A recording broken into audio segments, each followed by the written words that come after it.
Hello, this is Paula Thomas with Thomas & Fees Accountancy Corp. My guest today is Philip Kempler, DMD, broker of Thomas & Fees Practice Sales. At some point in your career, you will decide to sell your practice. The decision won't be an easy one for you. In fact, if you're like most of our dentists, you'll struggle with the notion for months and maybe even years. Like most, you'll probably worry about your patients, some you've known for decades. And of course, you'll be concerned about the fate of your staff, because they're more like family and friends than employees. But the day will come. You'll reach the point that you are ready to close the chapter on your dental career and transition into the next phase of life. The choice of sales broker for your dental practice is a very important one. Like many dentists, you'll probably be depending upon the funds you receive from the practice sale to partially fund your retirement. So the thought and care you invest in choosing the right broker should receive the attention and time it deserves. The purpose of today's program is to throw some light on the important subject of selling your practice.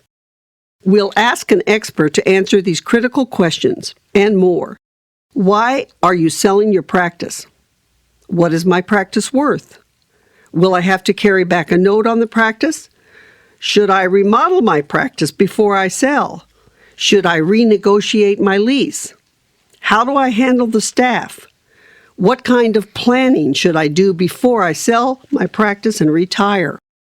Our guest is the perfect person to answer these questions. He's a seasoned retired dentist and a knowledgeable and experienced broker. Philip L. Kempler, DMD, is the broker of Thomas & Fees Practice Sales. He graduated from Cornell University in 1974 and the University of Pennsylvania Dental School in 1978. Dr. Kempler did his dental residency at the VA hospital at Wadsworth in Los Angeles and retired after owning a highly successful dental practice for 15 years. Driven by the desire to help his peers in the purchase and sale of their dental practices, he became a broker in 1993. Welcome, Dr. Kempler. Thank you for joining us today in the studio. Thank you, Paula. It's a pleasure to be here. You said the reason you became a practice sales broker was because of your desire to help your peers. Was there something in particular that happened to you that created this desire? Yes, Paula. When I sold my practice in 1992, I interviewed two different brokers. Both were well known. They both told me I could get a very high selling price, higher than I expected. Alan Thomas, my accountant, warned me that he didn't think the price was reasonable. But I fell for the bait. I should have listened to Alan. Months passed without an offer, and finally when I started getting offers, they were significantly lower than the listing price. Not a few thousand less, but tens of thousands less. The broker I had picked told me that I should take the offer and that he didn't guarantee the price we had agreed upon. I felt betrayed and lied to. The broker made me feel like an idiot, and like my best interests were not considered. He wanted his commission. That experience influenced how we treat our clients. Today, when I take a listing, I put in writing that if I can't get the price at which I appraise the practice, then the seller has no obligation whatsoever to accept the offer. The choice is solely the seller's. And I never force anyone to sell. And I never make a seller feel like an idiot. I try very hard to educate the seller before taking the listing and during the entire process. You're a retired dentist, Dr. Kempler. How does the fact that you were a dentist help you with other dentists? Paula, I believe being a dentist gives me special insights that a non-dentist broker doesn't have. Most brokers aren't dentists. They don't know the difference between one practice and another. Being a dentist, I do. Also, because I'm a dentist, I understand patient charts. Oftentimes, I can see incomplete dentistry in those charts that a new dentist might be able to tap. This knowledge can sometimes justify price or stimulate interest in the practice. Plus, my dental experience helps me see and understand the kind of practice I'm trying to sell. Knowing whether the buyer is a good fit for the practice I've listed can be extremely beneficial.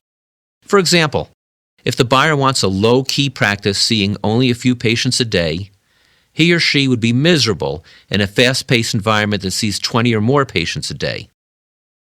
Also, I know the importance of knowing the answer to these questions. What kind of procedures does the seller do? Does he place implants? Does he do ortho? Does he do his own hygiene, or does he have a hygienist? And like my last example, how many patients a day does he see? These are vital considerations when trying to match a buyer and seller. Also, I understand practice overhead. I understand the numbers and what they mean. This is really helpful with matching buyers and sellers and with dealing with banks who will loan money to the buyer. Dr. Kempler, I read recently in one of your articles that the first question you ask a prospective client is, why do you want to sell your practice? Why do you ask that? Because sometimes the dentist is selling for the wrong reason. Selling the practice is a permanent solution, while the reason for selling may be temporary. For example, maybe the dentist is going through a divorce and is emotionally strung out. Selling under stress is often a mistake. Or maybe the dentist is just burned out and needs to cut back his or her hours. Or maybe the dentist has employee issues that can be resolved, and if resolved, the dentist would be happy again practicing dentistry. If the problems could be solved, selling the practice would be a total mistake. Maybe the answer for the doctor is an associate, not a sale. A good broker will help a prospective client explore alternatives, like bringing in an associate or cutting back the hours worked before taking the listing on the practice. And Paula, here's another point. What if the dentist wants to sell but has no plan in place and doesn't have the finances to retire? Then what? On the other hand, there are reasons why it might be the right time to sell the practice. Maybe the dentist has a physical or mental impairment that is preventing the delivery of dental care. Or perhaps the dentist has the financial ability to retire and wants freedom to explore other interests. Or maybe the dentist wants to relocate to Northern California or Oregon or maybe Hawaii. Then we'll help them perform a 1031 tax-free exchange on the sale to accommodate the seller and prevent paying a boatload of unnecessary taxes. So there are times when you won't take a listing and you actually advise the doctor to take in an associate or whatever might be a better solution. That's great. You're really doing the doctor a favor. But let's say you and the doctor determine that it is the right time to sell the practice. I guess the first question that the doctor would ask is, how do you set the price? First and foremost, we make a thorough assessment of the practice. This includes an on-site visit to meet with the dentist and get a full understanding of the practice. We take an inventory at that visit.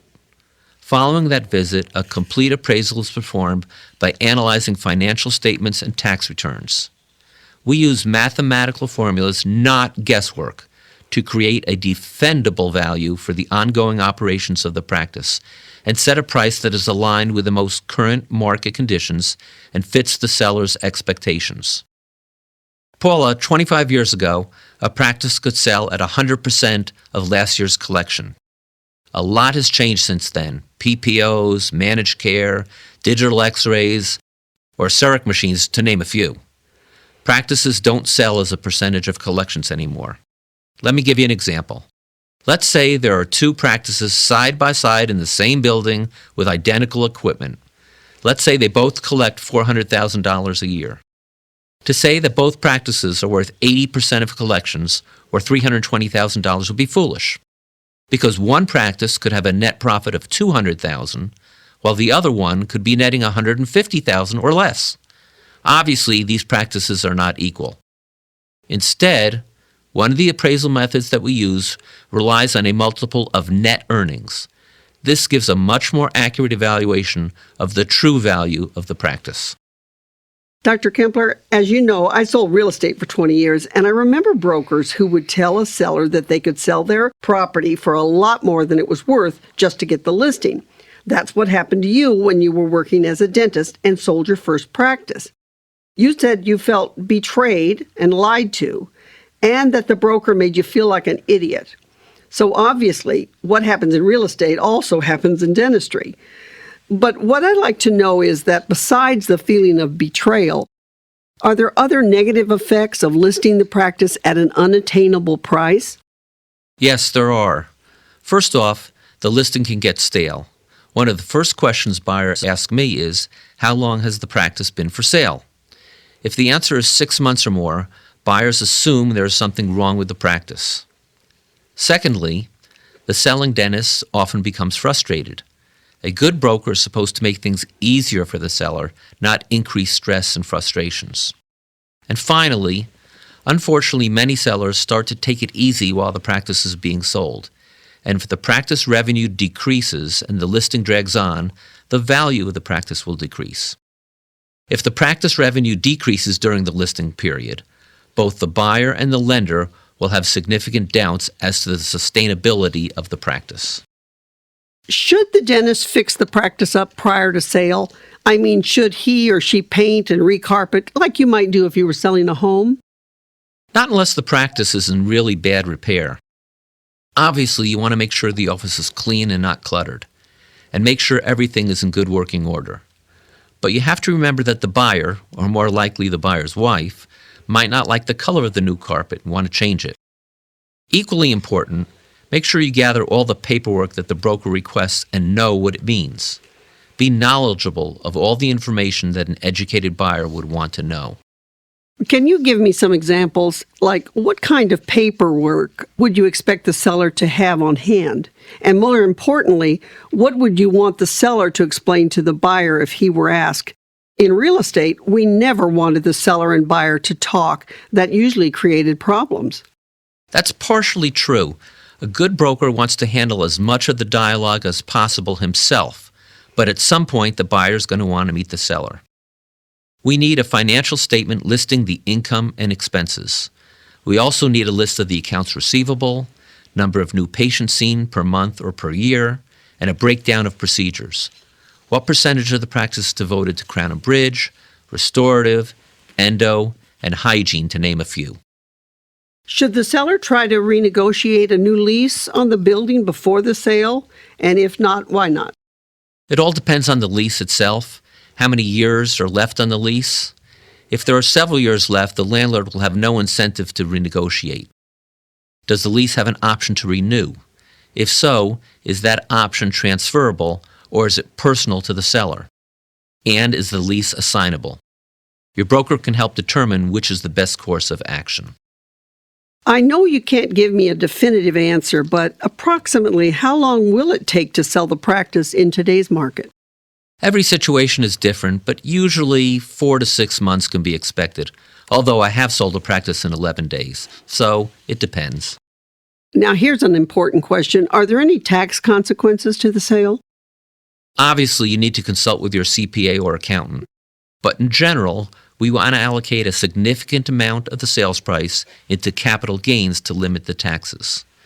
We also have been successful in allocating part of the sales price into a tax-deferred vehicle that the seller completely controls. We have been doing this a long time and will be happy to lend our knowledge to the buyer's accountant if he or she doesn't use our parent company, Thomas & Fees Accountancy Corporation, as their accountant. For many dentists, the value of the practice is less of a concern than how they'll handle the staff. Like I said in the intro, staff members in a dental office, well, they're like family and friends. Do you recommend the dentist tell the staff that the practice is going to be sold? And if not, why not? In 98% of the practices we sell, the staff are not told of the sale until the sale is completed. Staff may tell patients and interfere with the transition from one doctor to the next. Staff may flee the practice in search of another job. Also, patients may seek out a new dentist. Suppliers may spread the word that you're selling. The dental industry is very tight-knit. When the general public knows, nothing good can come from it. That's one of the reasons we give the seller our evening phone number. We don't want them talking in the office about the potential sale. Well, those are excellent points, but at some point, the doctor is going to have to tell the staff. What's the best way to handle that? When you finally do sit down with the employees to break the news, it's best to be upbeat and honest. Explain your reasons for the sale if appropriate. Tell the staff that you have full confidence that they will do right by the new practice owner. Thank them for their service. Be sure to tell the new dentist that he's lucky to have such a talented and trustworthy staff at his practice. Be prepared to answer their questions, as your employees will likely have many concerns about how new ownership will impact them. And be ready. Emotions will arise, and you'll need to handle them. Okay, let's say the time was right and the practice was sold. The doctor has dealt with the staff and all of their emotions. What about the doctor? Does he or she have trouble moving on when that final page is turned into the book of his or her career? Well, that depends on the dentist and the reason he or she is selling. But in many cases, when all is said and done, many dentists find it difficult to move on. If the dentist sticks around the practice for a while to help staff and patients adjust, they'll usually find it difficult to butt out as the new owner puts his or her plans of operation into place. What the dentist is feeling is totally normal. After all, it's been his baby all these years. We see dentists questioning the new doctor's decision. They'll be thinking, this new guy doesn't know what he's doing. Why is he doing endo? I always referred it out.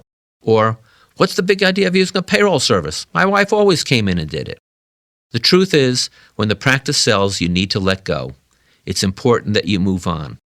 If you can't, then maybe you shouldn't have sold your practice. You've sold lots of practices, Dr. Kempler, in the past 25 plus years. So I'm sure you've seen many doctors succeed and some doctors fail in retirement. What is the most important thing a dentist should do before selling his or her practice and before going into retirement? First and foremost, have a plan. Having a plan in place prior to the sale is critically important. If you're one of the very fortunate sellers that has truly thought out your future and has a master plan, and the finances in place to embark on a new adventure or career, you'll do just fine.